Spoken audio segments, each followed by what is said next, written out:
Letak geografis yang strategis menunjukkan betapa kayanya Indonesia akan sumber daya alam. Salah satunya, daerah aliran sungai atau DAS. DAS adalah suatu wilayah yang dibatasi oleh punggung-punggung bukit yang menampung air hujan dan mengalirkannya melalui saluran air, dan kemudian berkumpul menuju suatu muara sungai, laut, danau, atau waduk. Pada daerah aliran sungai, terdapat berbagai macam pengguna lahan, misalnya hutan, lahan pertanian, pedesaan, dan jalan. Dengan demikian, DAS mempunyai berbagai fungsi sehingga perlu dikelola. Pengelolaan DAS merupakan suatu kegiatan yang dilakukan oleh masyarakat, petani, dan pemerintah untuk memperbaiki keadaan lahan dan ketersediaan air secara terintegrasi di dalam suatu DAS.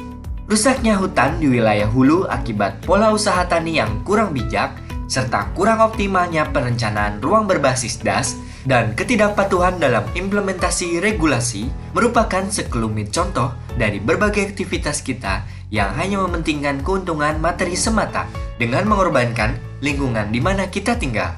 Saat ini ada 17.000 DAS di seluruh daratan Indonesia. Terdapat 2.145 DAS yang kondisinya harus segera kita pulihkan. Pada tahun 2019 ini, pemerintah, dalam hal ini Kementerian Lingkungan Hidup dan Kehutanan, berkolaborasi dengan pihak swasta dan masyarakat, berupaya mengoptimalkan pelaksanaan rehabilitasi hutan dan lahan melalui pendekatan corrective action. Dalam hal ini, pemerintah berkewajiban menetapkan lokasi-lokasi RHL prioritas dengan fokus untuk pemulihan danau dan DAS prioritas, pengendalian sedimentasi pada waduk atau bendungan, dan pencegahan banjir dan longsor. Sehingga output pelaksanaan rehabilitasi dapat dirasakan secara nyata.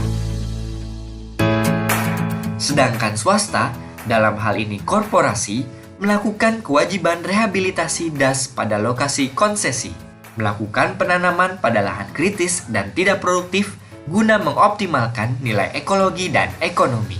Sedangkan penanaman dilaksanakan bersama masyarakat di sekitar lokasi.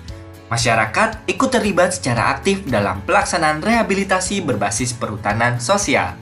Sehingga bukan hanya keuntungan ekologi, namun juga akan memberikan hasil ekonomi untuk meningkatkan taraf hidup dan mensejahterakan masyarakat. Ada 7 poin corrective action untuk menjamin keberhasilan pelaksanaan RHL. Pertama, area difokuskan kepada DTA danau dan waduk untuk mengendalikan laju sedimentasi pada wilayah rawan bencana banjir dan tanah longsor, dan pada DAS prioritas guna mendukung ketahanan pangan dan air. Kedua, pelibatan masyarakat sejak perencanaan setahun sebelum kegiatan dimulai atau T-1 hingga pelaksanaan kegiatan RHL, sehingga kegiatan RHL mampu menciptakan lapangan kerja bagi masyarakat mulai dari pembibitan hingga penanaman dan pemilihan jenis bibit yang sesuai dengan kebutuhan masyarakat dan lingkungan. Ketiga, pendampingan oleh ahli yang kompeten pada saat pelaksanaan. Keempat, monitoring yang lebih efektif oleh pengawas independen.